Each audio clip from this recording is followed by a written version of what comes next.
I know. Isn't that crazy? All right.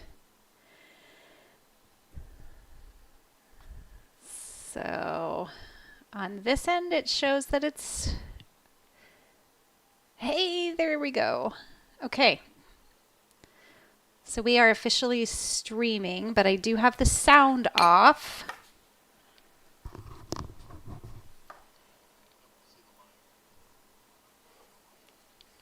Perfect. Thank you.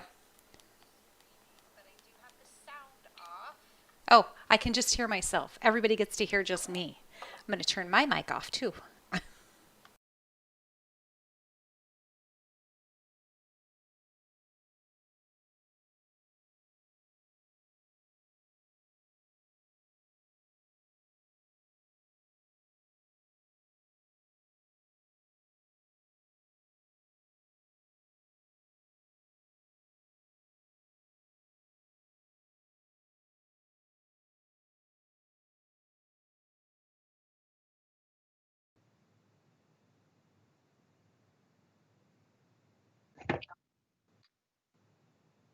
Testing. 5, 4, 3, 2, 1. Testing. Testing.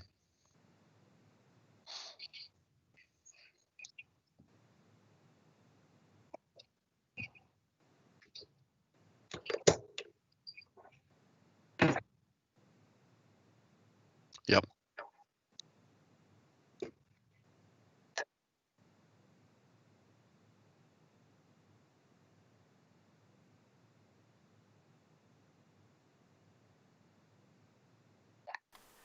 All of that makes sense now. It's all coming together.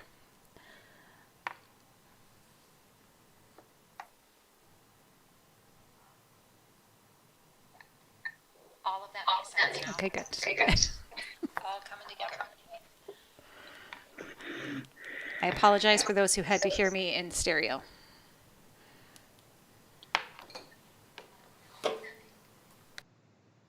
I still hear you coming over the YouTube channel.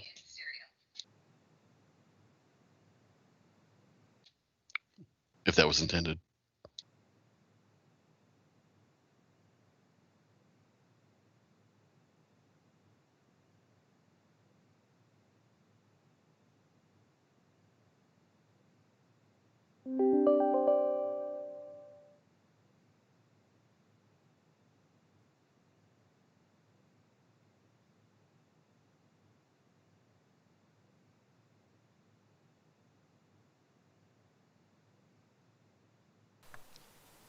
All right, and we are live streaming with everyone.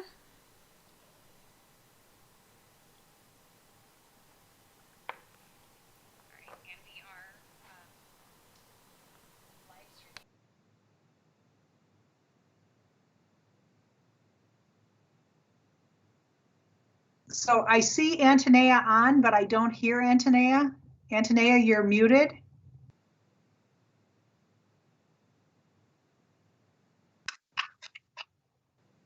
Oh, perfect. Thank you.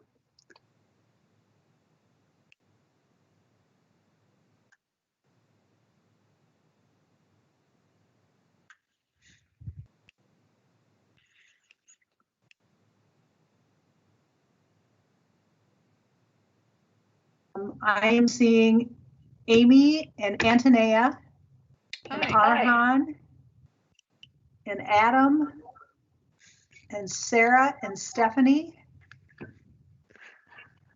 And I know that we know Aaron and Ken are not going to be here and Josh is going to be late. And I haven't heard from Jenny.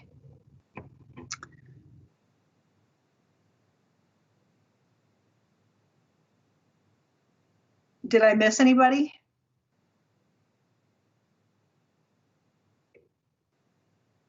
Because we do not yet have quorum.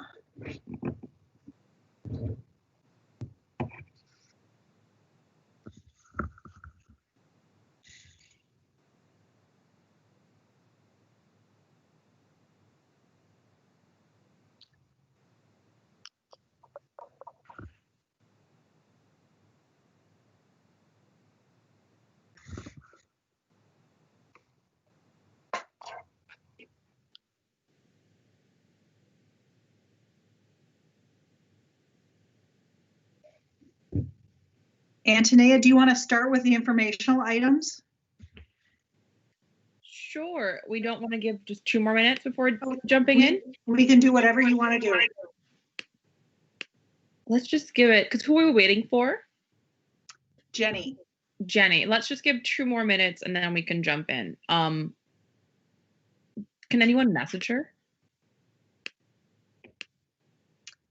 I can. Thank you.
Ten more seconds, I think, and then we can kick off. I'm just giving Jenny time and still coming.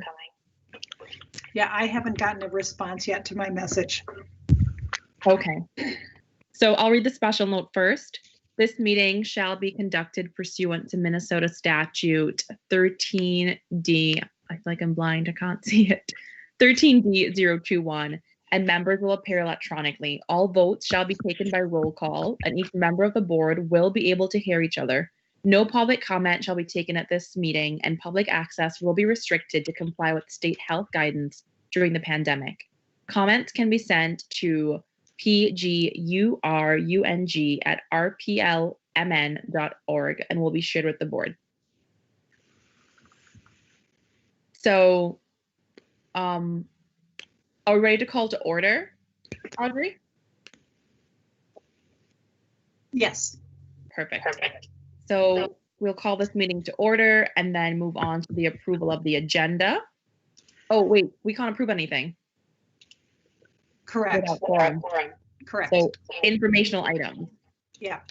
And we'll come go back down to them if Omar or Jenny join, or when Josh.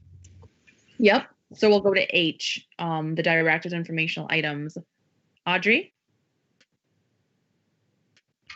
All right. So just with the rise in cases for COVID, the whole city has been responding by taking out as much face-to-face contact as possible. You'll see that across the whole city. So we did, because of the amount of time that people are spending in the same room for internet, we have stopped the internet service, but we are putting computers down at the day center. We did have people from the day center using the internet computers, so we're hoping to continue that service. And we'll start that up when COVID is not as bad. We have been really working on really making, we've had safety protocols in place from the very beginning. We've actually reduced some of our staffing around the curbside because we've been able to, with the app, we've been able to streamline some of our processes. And we've also installed the walk-up windows, and those we need to get some additional lighting there, but those will be available soon. So we're continuing. The call center is actually getting busier as there are more COVID cases within the community. That is actually getting busier. So we're going to deploy some staff there. And so those are some of the things that are happening with library services. Any questions? Yes. have we considered adding on tablets or some sort of portable, device for rent, like we have with the internet rentals? You mean like with the hotspots? Yeah. So we do have a few Chromebooks. What we found during our initial run with them is they weren't very durable, and so we did have some problems with that. So we can certainly do some more looking at that, but we're actually working with the nonprofit consortium on digital equity, and so we're looking at how we can do that as a whole community rather than just as the library. But we know digital equity is a huge issue in our community. Got you. That makes sense. Thank you.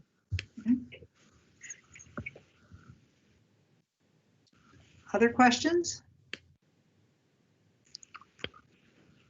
Can I actually add to Antonea's question? Sure. Okay, so I guess I'm saying I'm not adding to the question. I'm trying to not answer it, but just a tidbit that might be helpful. If the devices are for kids who are in school and stuff like that, I know that RPS recently received a new shipment of Chromebooks. So if it's for children, then we can if they're coming to the library in search of them, we can not divert them, but tell them to contact their school about it, and they should have ample resources there. Okay. Yeah, that's an excellent point, at least making the information available. Although my thought was not just the children, but also some of the people that come, older people that come to utilize those internet services. I see we have Jenny with us, Audrey. So let me know if you want to continue section H or move back up to the top. Why don't we go ahead and move back to the top if that's okay with you? Yeah, perfect. So we call the meeting to order. We are now moving on to approval of the agenda.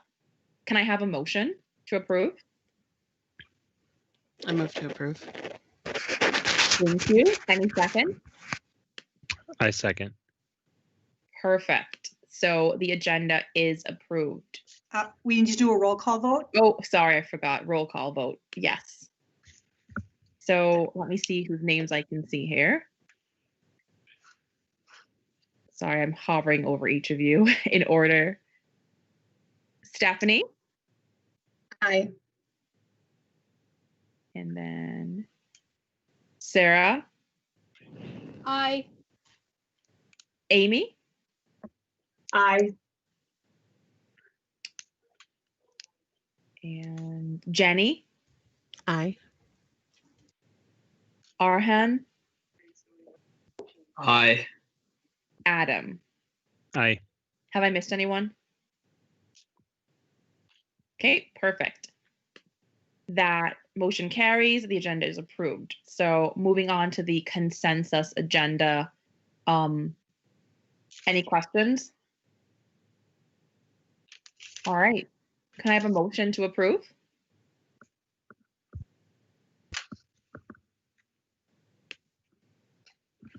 This is Jenny. I move to approve. Thank you, Jenny. Any seconds?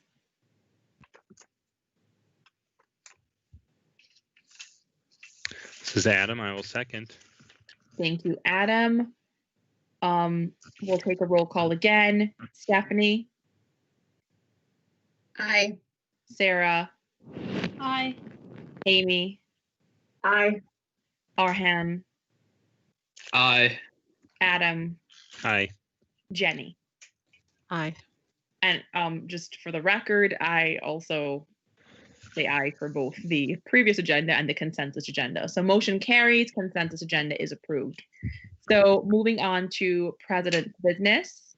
Audrey, do you know if we have any information for president's business? Brenda is here for the foundation report. Perfect. Brenda, floor is yours. At least I thought I saw her. Oh, no, I'm sorry. She is not on. I know they're gearing up for their auction of the fundraiser that's usually associated with What Wisdom and Wine. And I know they're working on that. Does anybody else have anything to report? This is Karen. One thing to note is tomorrow is Give to the Max Day. And so an email will be going out to the foundation supporters list, asking people to make a contribution for Give to the Max Day, also for tomorrow. Thank you.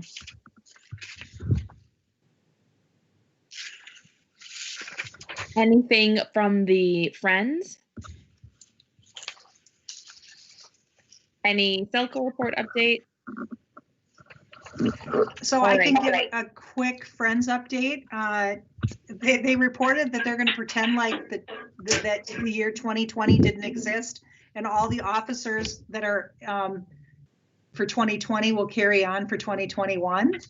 And they continue to sell online. So that's the Friends report.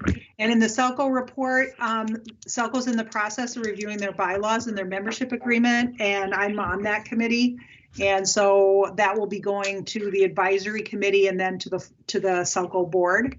They're really having a conversation about what should be in their bylaws and what should be in the membership agreement. And so they're rewriting both documents. And they're also writing a history for, they're using some legacy funds because it's their 50th anniversary. Thank you. And then we can get an update from the youth representatives.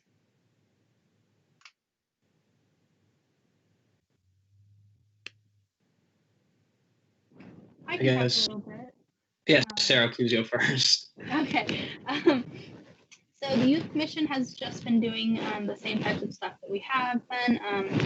Specifically, the committee that I'm the chair of, the Voter Empowerment Committee, is focusing on contacting our elected officials, both newly elected and like continuing to tell them a little bit more about what our organization is. But just with youth as a whole, I know that all 3 high schools are planning on doing a virtual telethon for their annual fundraisers that each school normally separately puts on, but this year we are combining that one event. So we have like different acts coming from each of the schools, so that's what at least John Marshall is focusing on.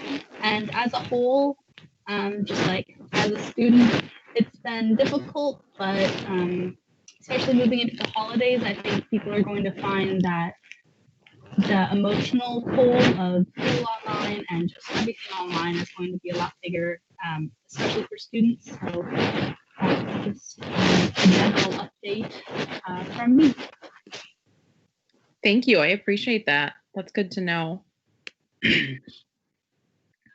All right. Anything So. more? Oh, go ahead. Perfect. Yeah.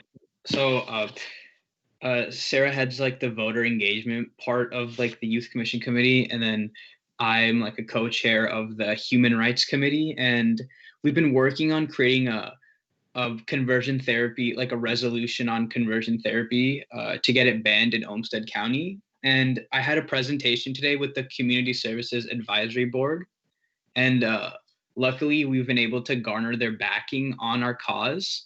So with their backing and some other with some other organizations in Rochester, we plan on the resolution is going to be voted on in December 15th at the Olmsted County Board of Commissioners to see if it'll get actually accepted or not. So that's something that was pretty interesting.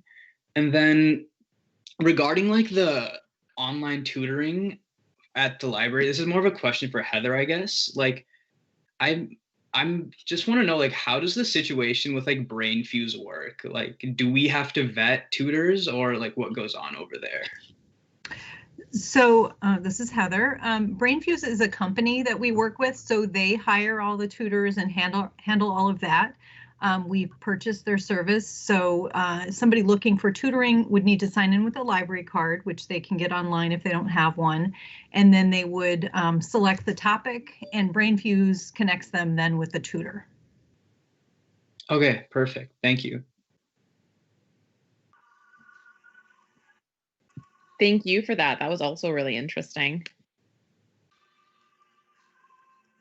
So looking at what comes next, I'm assuming no updates on the policy committee or nominating committees. If I'm incorrect, please let me know. There actually is a policy committee update.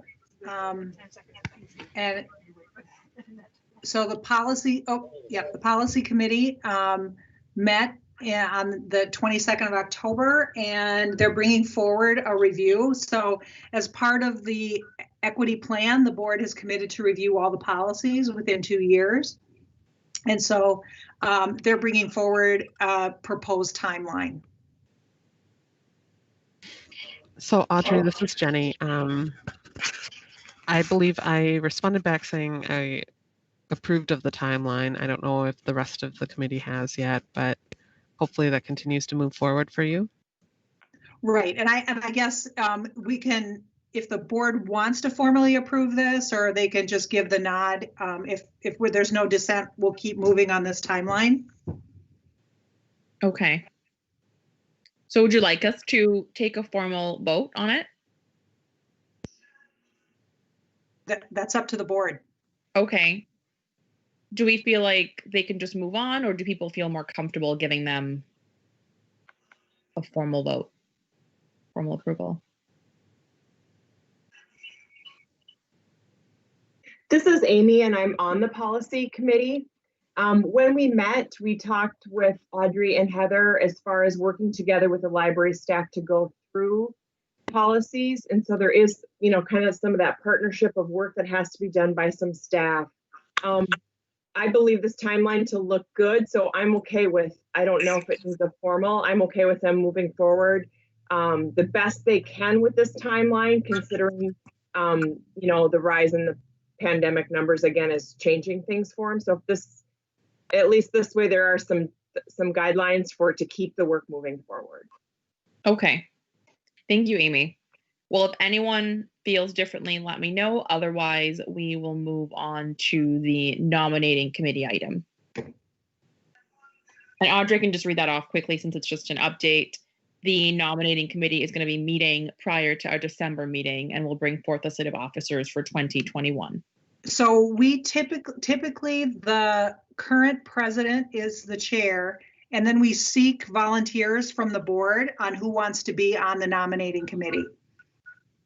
So if anybody wants to be on the nominating committee, it would be great if you would volunteer. Do you want them to volunteer now or just shoot you an email? Either one. Okay. Let's give some time then for some nominations, for some volunteers. So it's typically one meeting. And basically what happens is looking at the positions. So,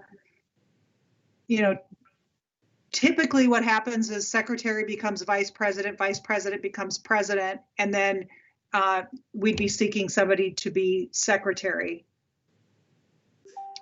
is what normally happens.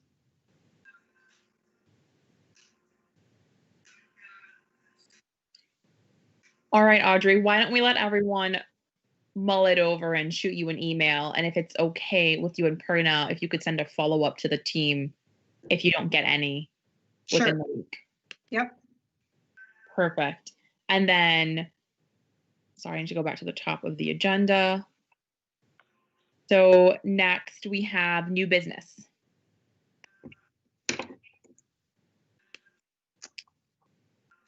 So, ask. Do you want me to go ahead? Yep. On this one? Okay. I was So asking for it to be updated. The Charter Commission met on the 10th, and they are bringing forward a proposal in January to change the park board and the library board to be advisory rather than governing. And this would be a big change for both boards. And So what would happen if the library board was advisory, everything would have to be approved through city council. And so the library board would make recommendations, but could not actually take action.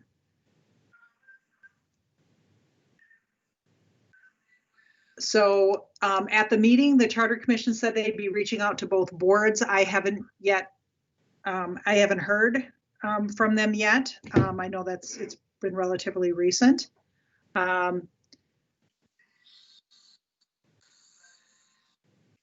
But I think it would be good for this board to talk about, if there's any action you want to take or anything you want to, or how you want to work with the Charter Commission. Audrey, this is Stephanie.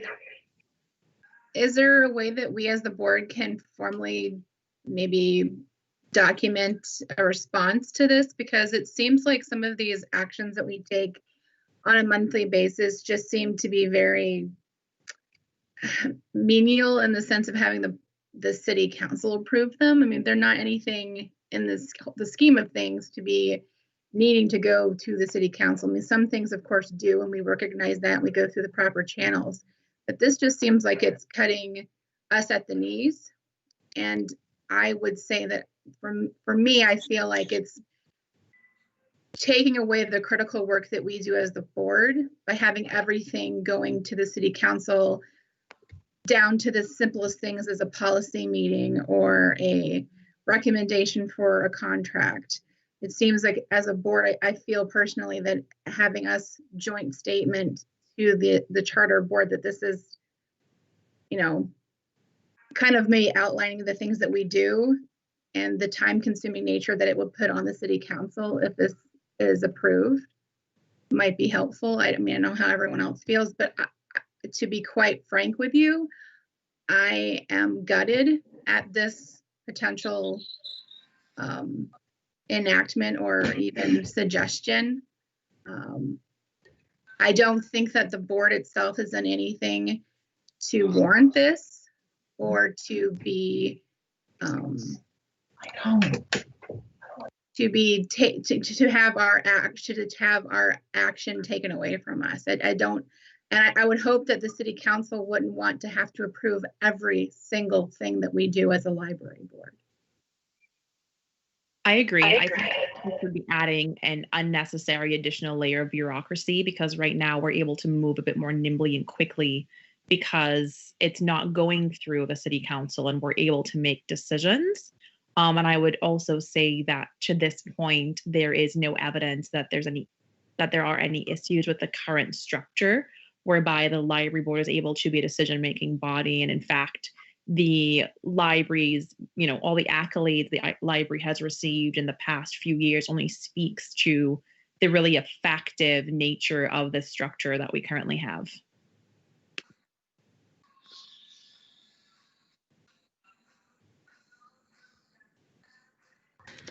Hi, this is Jenny, and I second what Stephanie and Antonia both said. I think that a move in this direction would significantly harm the library's ability to move rapidly and adjust to changes. I mean, one of the prime examples of the way that we've been flexible and adapted quickly is in our response to COVID. So I think having our board be converted into an advisory board really limits our ability to do that. So I think that needs to be taken in consideration as well.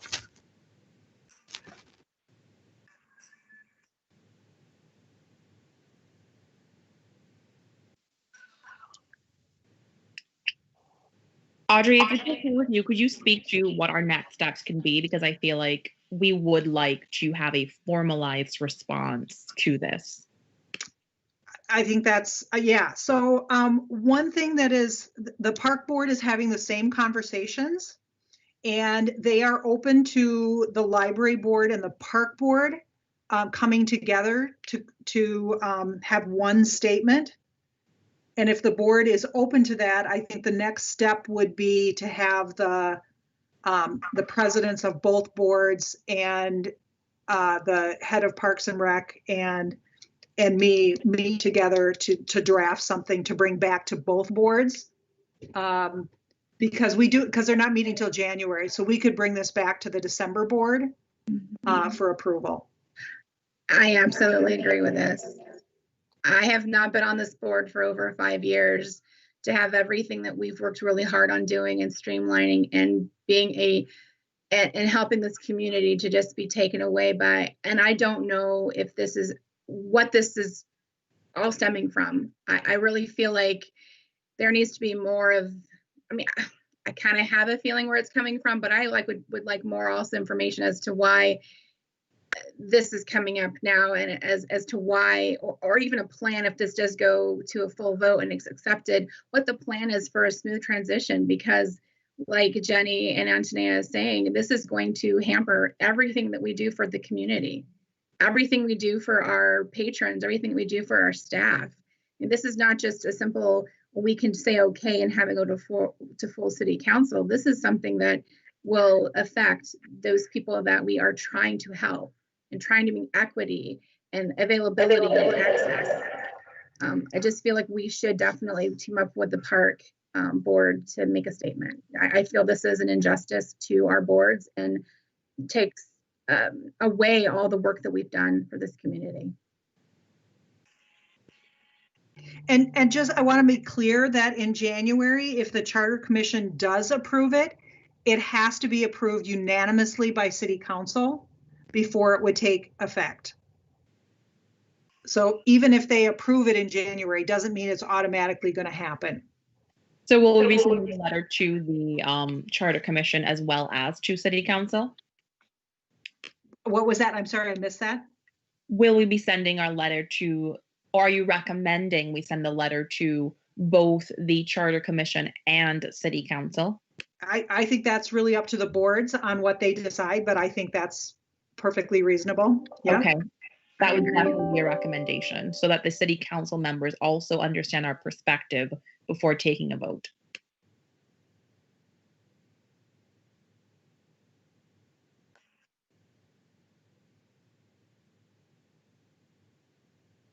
Do you want a motion to that effect, that you're directing the?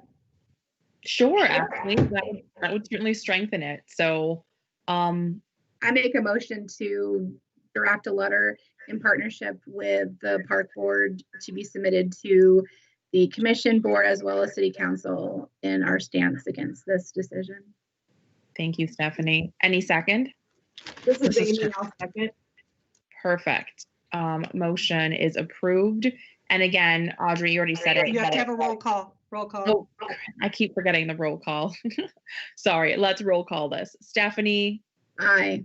Antonia? Aye. Amy? Aye. Jenny? Aye. Sarah? Aye. Arhan?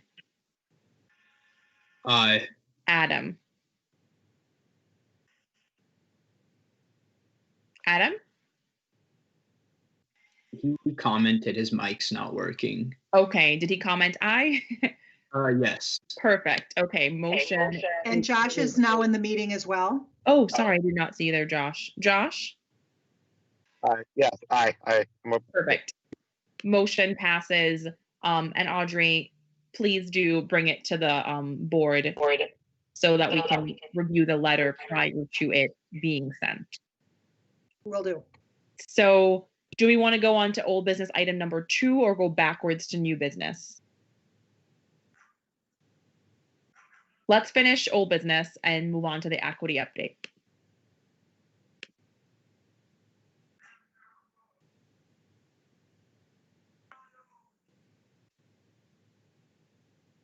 Audrey?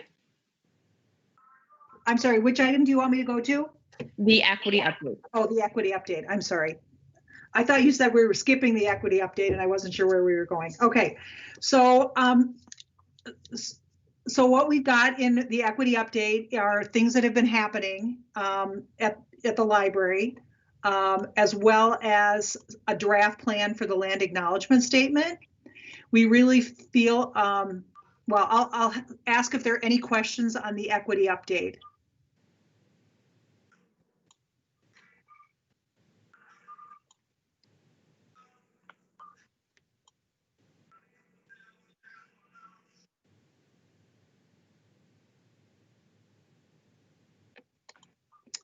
I will add that that with equity being such a strong part of the library's strategic plan, we are prioritizing that we had mentioned in the policy committee that the policy committee is teaming with the library's welcoming committee, and we have really set aside additional time to work on that.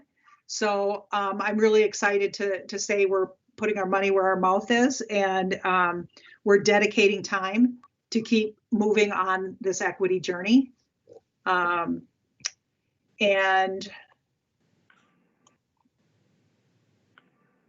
so if there are no questions on the activities, I could go to the land acknowledgement training.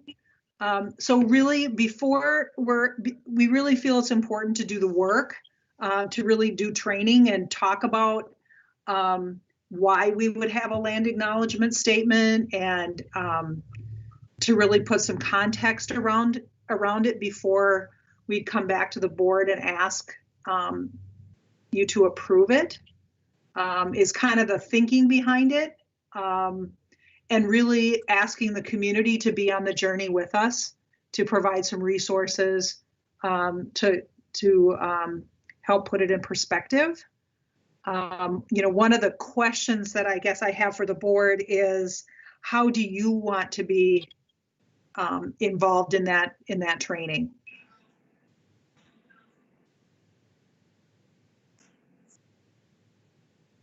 Are we able to take it ourselves? Yeah, I mean, I think there are ways to do it. You know, if we have a quorum of the board, I mean, if we do it, then it is an open meeting. Or we could provide readings, or, I mean, I think there are different ways to do it. I think, you know, equity work is hard. And we really try and provide space for people to,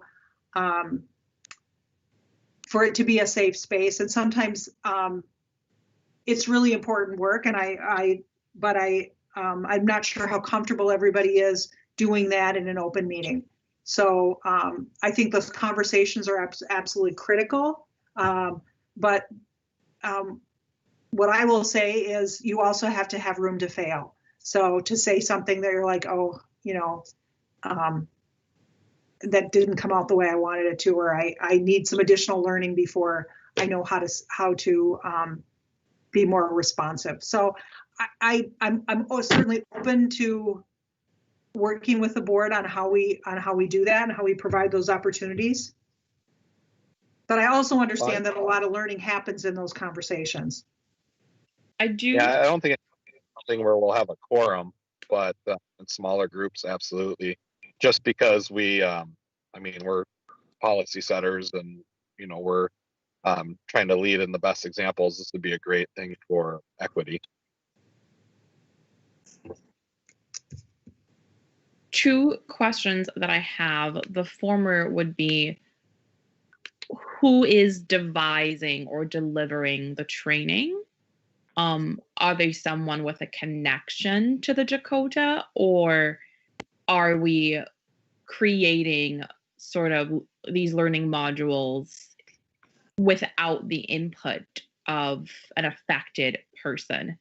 And then the second question would be, you guys do note here that we want to recognize, well, participants will recognize the value of a land acknowledgement statement.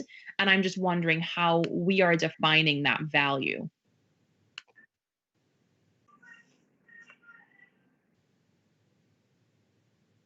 So I know we have, as we were developing the land acknowledgement statement, we did reach out to someone in the Dakota, from the Dakota Nation. So, but I think those are great questions. I don't know that we have all the answers. Heather, do you want to jump in? Sure, I'd be happy to. So we are currently building, and essentially the training is going to be watching, reading, listening to resources, and then getting together with the team and discussing it. So it's self-led a little bit. And I think it's a great idea to run it past our connections in the community to get some input and connections to more resources. And there's an educator that I'm going to be working with to get some more ideas as well. And then to speak to the value of having a land acknowledgement statement, I think that really just means making sure that staff understand why we're making a land acknowledgement statement and why that's an important thing for an organization to do. Got you. Understood. And then has there been any conversation about what sort of value we offer the Dakota as we go forward with this land acknowledgement statement? I think it's really amazing that we are reflecting and having this moment of recognition. And I'm wondering what we then think we can do to serve that community, given that we recognize how their land was utilized and the ongoing legacies of settler colonialism. Absolutely. And I think that this training is the first step to get staff on the same page and at the same level of understanding. And then I think we'll be at the point where we can really work with the community to do better, if that makes sense. But I feel like we need to take some responsibility for our own learning first. I understand that. I will just say candidly that I'm always a little bit uncomfortable if we miss an opportunity to accompany virtue signaling with commitment. So I just think it's really important that if we're saying we are putting out this statement and we are training our staff, that we are also seeking opportunities to actively, in some capacity, support or engage people from this tribe. Absolutely. And I do think that should be done before so we're doing the training, and then I would imagine we're going to, as a staff, edit the land acknowledgement statement further as we learn more and dig deeper into it. And really, this is just a draft for us to start with. And then I think we want to reach back out to the Dakota community again to get their input on the statement, to get their input on our actions and all of that. So I totally agree with you on that. Got you. Thank you.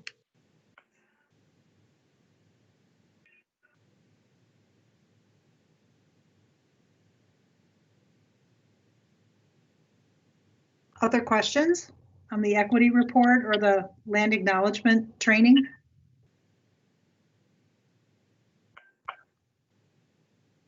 All right. Then let's just step backwards to the Olmsted County kiosk from new business.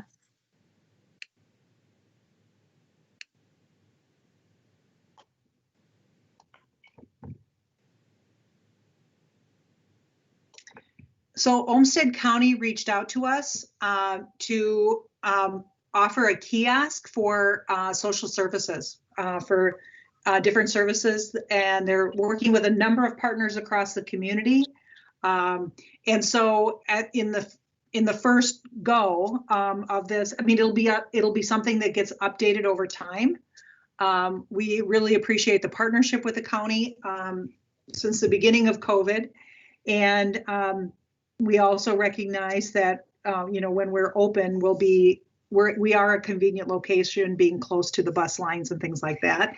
That if people can get the information they need or send information to the county without from a convenient location, that's a win-win. And so the county is paying for the kiosk, they're maintaining it, and the agreement that you have is the one, and it has been reviewed by the city attorney. And that makes this so easy. So I would say motion to approve. Is anyone willing to put forth a motion for us to approve the agreement?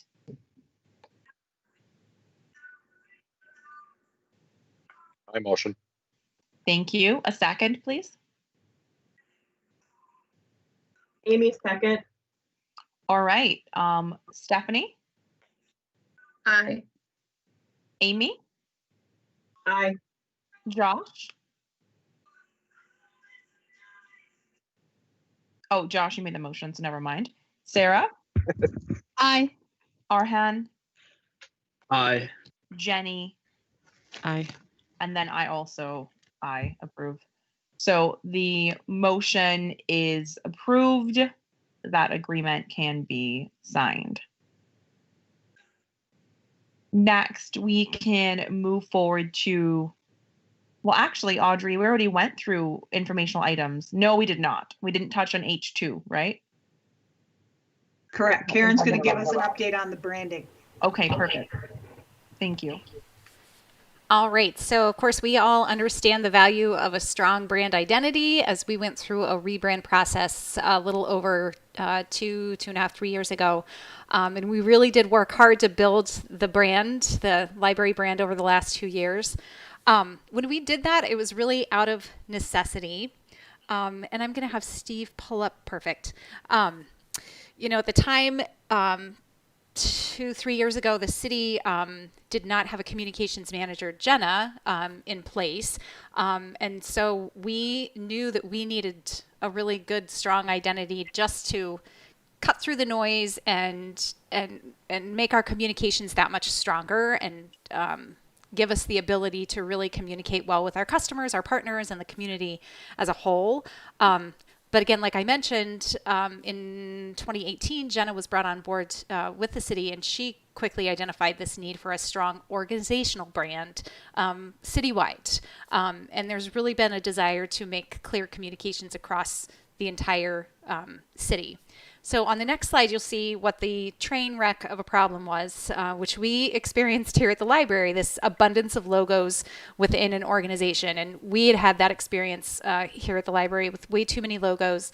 And again, that makes it really difficult for end users. It causes confusion. It has made the city's job a lot harder when it comes to sharing messages and information. So a brand process was started about 6-8 months ago. Next slide. Over the last several months, and I guess maybe it's been even closer to a year, a committee was formed. I was part of this committee, this core team. We also had representatives. Audrey was part of the larger branding team, and our graphic designer Nicole was also part of the team. And in all, there were lots of team meetings representing different departments across the city. Mercury Branding was an outside branding consultant that was selected to do this work. And again, lots of time spent working to identify a brand identity that, again, reflects the city as a whole. Next slide.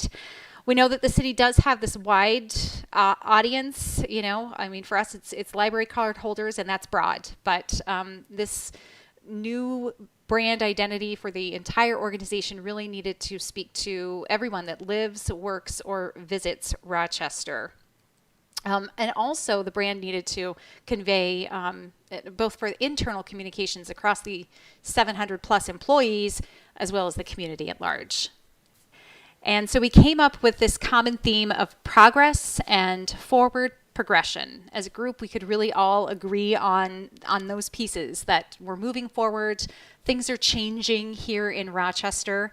And this really ties in with some of the elements of the library brand, that welcoming piece and the moving forward, the progressive piece of our brand that we had identified and established. Next slide. When you look at the city's overall identity, it really centers on this idea of this compassionate city where people are empowered, people are invested and really open to change.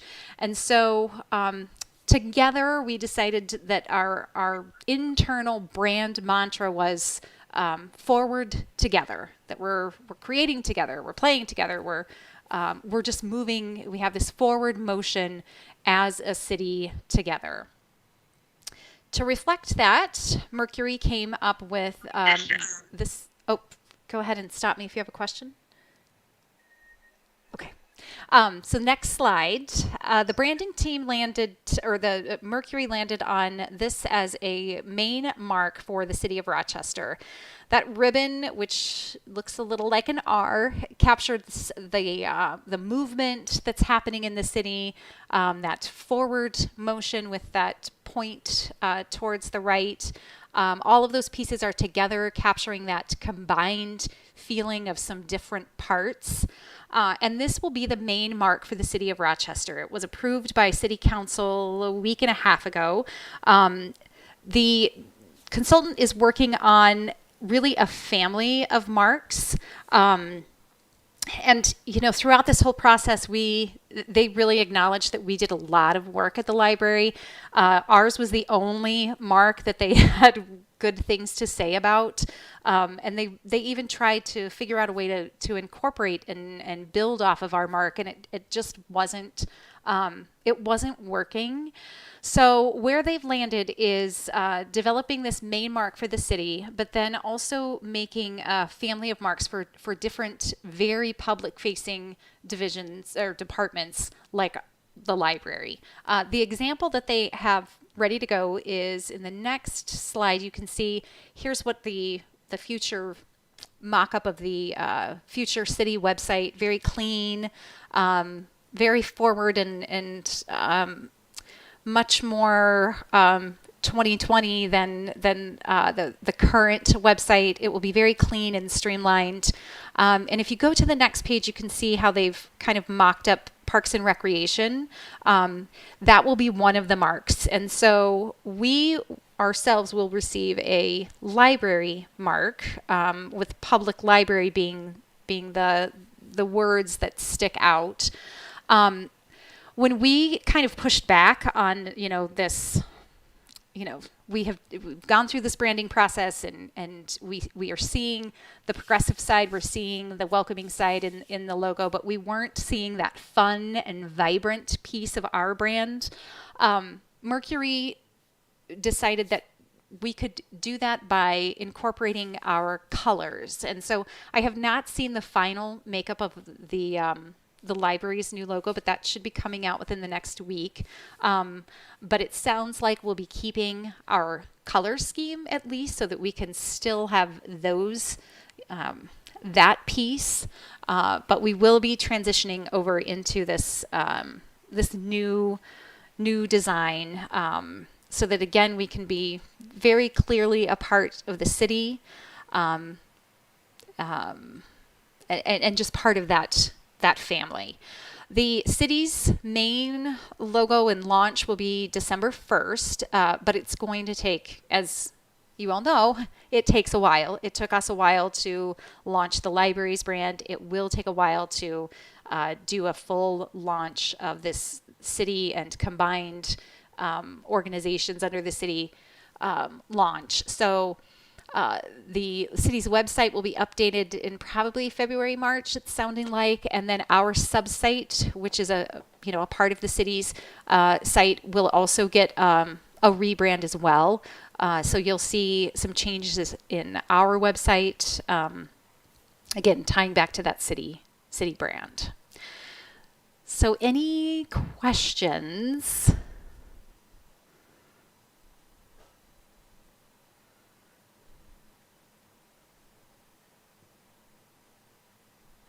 I wish I had. I have a question. Okay. So are they going to assist in the cost of having to like recover the bookmobile and those sort of things that we spent out for rebranding, or? Right. Yeah. So those are still unanswered questions. We do have the bookmobile and we have the book bike and the art cart. Again, keeping the colors will assist in that until we would be able to rewrap with those. There was money set aside to do the brand project, but there initially was not money set aside to really cover the launch and the rollout. Thankfully, City Council did approve setting aside $50,000 to help with some of those elements. And now it comes down to everyone in the city really doing their brand audits and determining what the greatest needs are. So I know that doesn't necessarily answer your question of what that means for, when we would get potentially a new wrap, but it will be a process. But we're not the only division, so I know, it's a lot for us to have to rewrap a bookmobile. But I think of Public Works and Transit, who will have a fleet of buses that they will be also wrapping. So, yeah, it'll be interesting to find out how that's going to shake out over the next coming years. Thank you for the update, though, Karen. It's really exciting to see that the city is finally moving towards a single brand. Yes. Are there any more questions for Karen? If not, we'll move on to the last informational item, which is the building update. So I don't have a lot more to report. I did hear today that the city has not gotten the pricing that the developer is working on. That has not come in yet. We still have everything still geared up to report back to city council in mid-December. So, but I do think it's really important that the architects did reconfigure the layout to give a southeast orientation, which, based on all of our data and the surveys, the way it was laid out, we would have had at least 80% of our people coming through our quote back door. So I think this is a much more, it makes the entrance much more accessible. So we're excited about that, and still waiting for the price estimate. So that's the update since the last board meeting. All right, thank you. Audrey, do we have anything left in sharing strengths, or can I quickly move on? You can move on. I don't have anything under sharing strengths. Perfect. I'm actually scrambling because I have to leave at 5:30. Any questions or anything we need to address before we adjourn?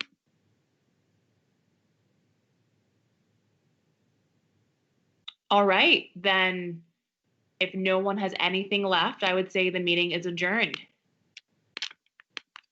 Thank you, everyone,